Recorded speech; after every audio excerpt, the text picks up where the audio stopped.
Assalamualaikum warahmatullahi wabarakatuh. Sobat RH sekalian, jumpa lagi kita di channel yang keren ini. Keren cadas ya. Sobat semuanya, ini ada hal yang menarik untuk disampaikan sebagaimana dilansir oleh pojok1.id ya. Soal apa? Soal misteri sisa amunisi ketiga di TKP Brigadir Joshua.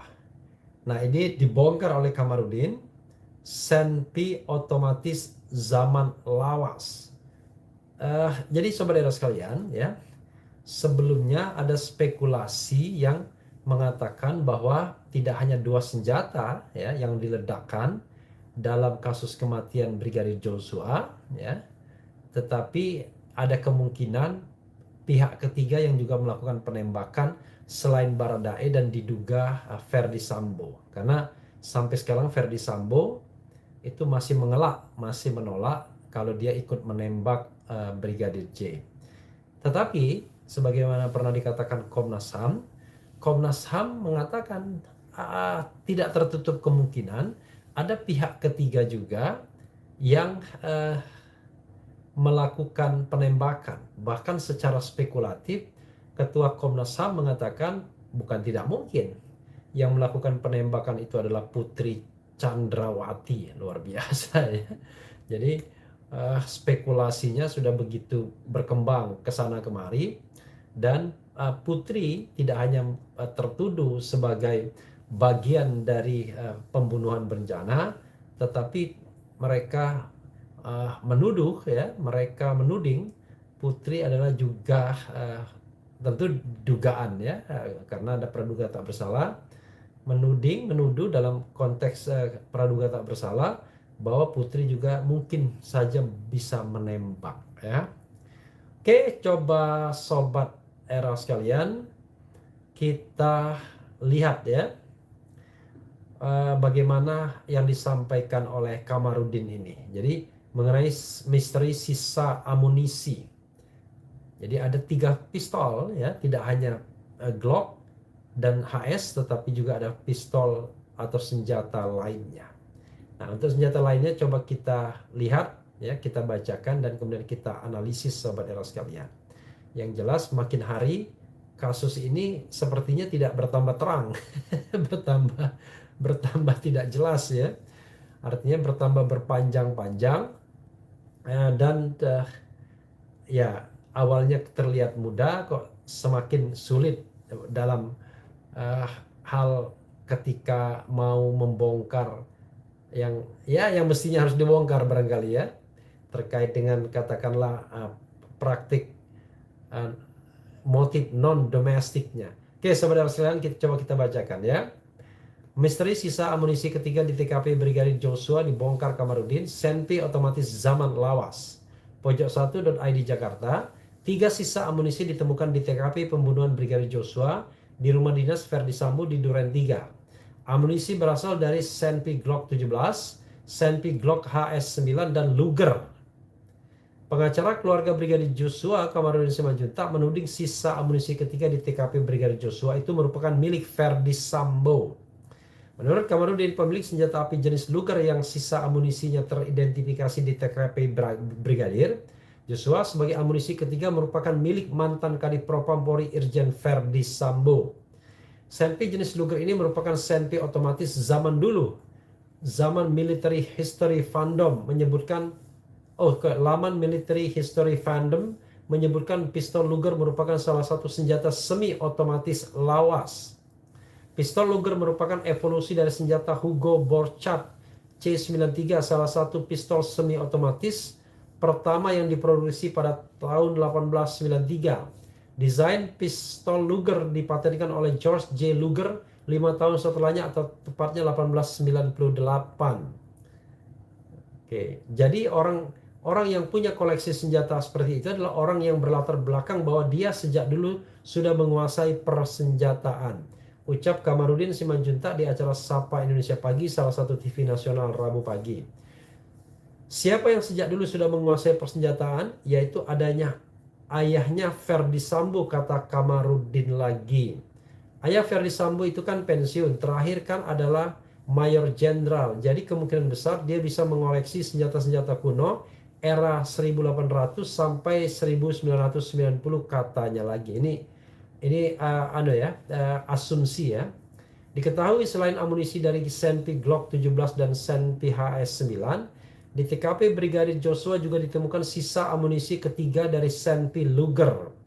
Menurut Kamarudin Simanjuntak, untuk menuntaskan kerumitan pembunuhan Brigadir Joshua ini perlu dilibatkan TNI dan PPATK. Karena bagaimanapun, suka atau tidak mendengarnya, bukan saya memuja-muja angkatan atau TNI, mereka itu terkenal disiplin dan sportif. Kucing aja ditembak oleh jenderal, hukumnya tegas, apalagi manusia, ujar Kamarudin ya. Dan insya Allah KM 50 juga mau dibuka ya, bisa dibuka. Beda sama polisi yang suka merekayasa kejadian, artinya tidak semua polisi, sebagian kecil saja katanya. Tetapi yang suka merekayasa ini kan dia berada di posisi puncak semua karena sudah biasa menjilat ke istana, menjilat ke kementerian, jelasnya lagi. Menurut Kamarudin, akan berbeda nasib perwira Polri yang tidak pandai menjilat dalam tugasnya. Yang kerjanya baik-baik tidak pandai menjilat sehingga tidak jabatan yang VIP, kan begitu kata Kamarudin. Oleh karena itu, ayo dong, kalau memang mau membebaskan polisi dari tangan mafia, ayo dong kita tolong polisi ini karena sangat banyak polisi yang baik-baik, jelasnya. Komnas HAM beberkan 3 penembak Joshua sebelumnya ya. Sebelumnya Komnas HAM juga memunculkan dugaan penembak Brigadir Joshua ada 3 orang. Ada 2 hal yang menjadi dasar Komnas HAM menyebut penembak Brigadir Joshua itu ada 3 orang. Pertama, Komnas HAM mengklaim penembak Brigadir Joshua ada 3 orang berdasarkan pengakuan berbeda Ferdi Sambo dan Barada Eliezer. Taufan mengatakan adanya perbedaan keterangan Irjen Ferdi Sambo dan Barada Richard Eliezer terkait pelaku penembakan. Untuk itu, Taufan meminta penyidik perlu mencari bukti pendukung lainnya untuk membuat terang pelaku penembakan. Kaitan dengan 3 penembak, siapa yang menembak itu pihak FS bilang itu cuma Barada E, kata Ketua Komnas HAM Ahmad Taufan Damanik kepada wartawan. Tapi kalau kata Barada E bukan cuma dia, maka bisa jadi saja ini 3 orang. Ucapnya soal dugaan pelaku penembak Brigadir Joshua ada 3 orang ini. Apa tidak mungkin misalnya penembaknya 3 orang? Poin utamanya adalah meminta penyidik mencari bukti-bukti pendukung yang kuat selain keterangan, tambahnya. Fakta kedua, penembak Brigadir Joshua berjumlah 3 orang berdasarkan hasil uji balistik. Kemungkinan itu berdasarkan besar lubang peluru di tubuh Brigadir Joshua. Kalau kita lihat dari besarnya lubang peluru yang ada dan juga hasil balistik yang telah kita lakukan, itu yang kemudian saya sebut bisa jadi 3 orang pelakunya menembak Brigadir J, katanya. Temuan polisi ada 3 sisa amunisi di TKP pembunuhan Brigadir Joshua dari Senpi jenis Glock 17, HS9, dan Luger. Ya, sahabat era sekalian. Jadi faktanya makin berkembang ke sana kemari ya. Kalau tadi kita menganggap bahwa selesai ya rekonstruksi pembunuhan itu, tetapi saya khawatir kemudian pembuktian tidak solid, sehingga karena tidak solid jangan-jangan Ferdi Sambo bisa bebas, atau jangan-jangan dia tidak bisa dihukum berat ya, hukumannya ringan-ringan saja, atau ya yang lebih fatal lagi adalah memang JPU, jaksa penuntut umum, dianggap tidak bisa membuktikan mana versi yang benar dari semua itu, ya kan? Kan keyakinan saja tidak boleh, keyakinan harus disertai dengan alat bukti. Tapi mudah-mudahan ya untuk kasus penembakannya sendiri the game should be over. Tetapi untuk motifnya sendiri ya tahu sendiri ya, motifnya itu ternyata tidak mudah dan tidak gampang juga untuk diungkap setransparan-transparannya. Karena kalau motifnya ada di luar motif domestik, maka barangkali akan ada resistensi justru dari institusi Mabes itu sendiri, dari orang-orang yang melakukan penyidikan, terutama kalau kita kaitkan dengan misalnya praktek-praktek ilegal ya, perbackingan ilegal, bisnis-bisnis besar judi, narkoba dan lain sebagainya, yang kemudian berimbas kepada peredaran uang haram ya. Seperti yang ditunjukkan Verdi Sambo ya. Dia memiliki mobil sekelas Lexus yang semua harganya itu berkisar antara 1 sampai 2 miliar. Jadi dia punya 3 atau 4 Lexus. Tapi 3 minimal ada karena dari Magelang dia menggunakan 2 Lexus. Lexus yang dipakai oleh Putri Chandrawati, Kuat Ma'ruf di situ. Lalu Lexus yang dipakai oleh para pengawal atau ajudan ya, termasuk Brigadir J.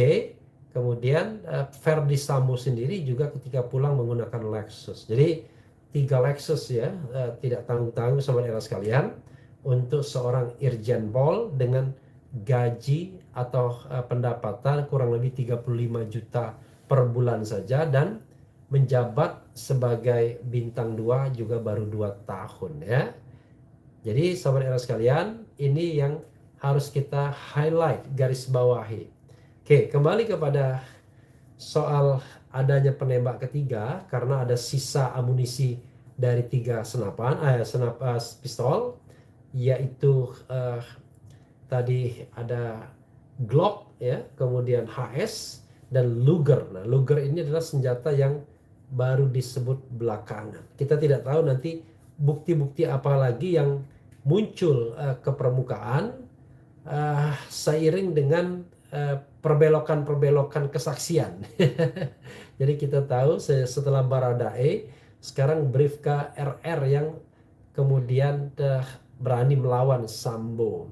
Salah satunya dia mengatakan dia tidak tahu ya kalau Brigadir J melecehkan, dan dia juga mengatakan kalau justru Putri Chandrawati yang mencari Joshua. Joshua kemana katanya.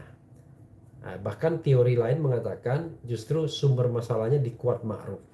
Apakah he has special relationship dengan Putri sendiri ataukah dengan ART lainnya Susi. We don't know exactly. Jadi ini menarik ya, tetap saja. Tapi masih berputar-putar di isu domestik yang barangkali sebuah pagar yang sudah dibuat oleh pihak yang berwenang agar tidak lompat kemana-mana dalam hal pencarian motifnya.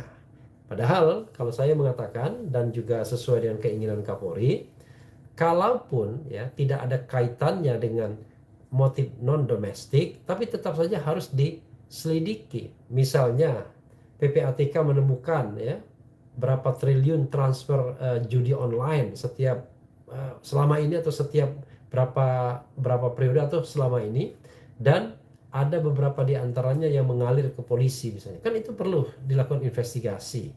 Lalu Satgasus sendiri masa dibubar begitu saja?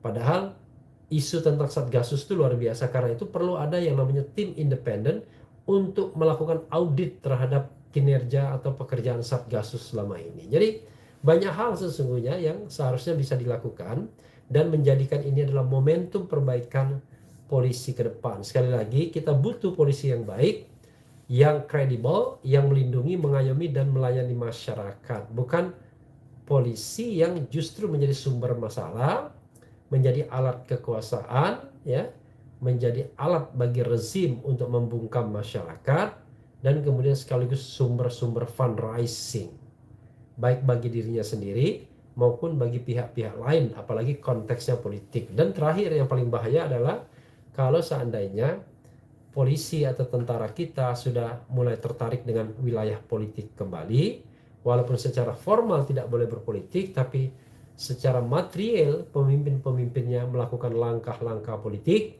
entah demi mengamankan institusi atau mengamankan kepentingannya sendiri.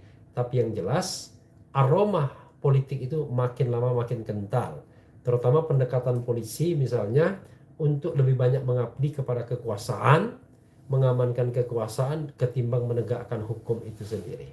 Sahabat era sekalian, itu saja ya. Mudah-mudahan semuanya berjalan secara baik, dan kita tetap berdoa bagi negara ini ya, agar menjadi negara yang gemah ripah lojinawi, baldatun thayyibatun warabun ghafur.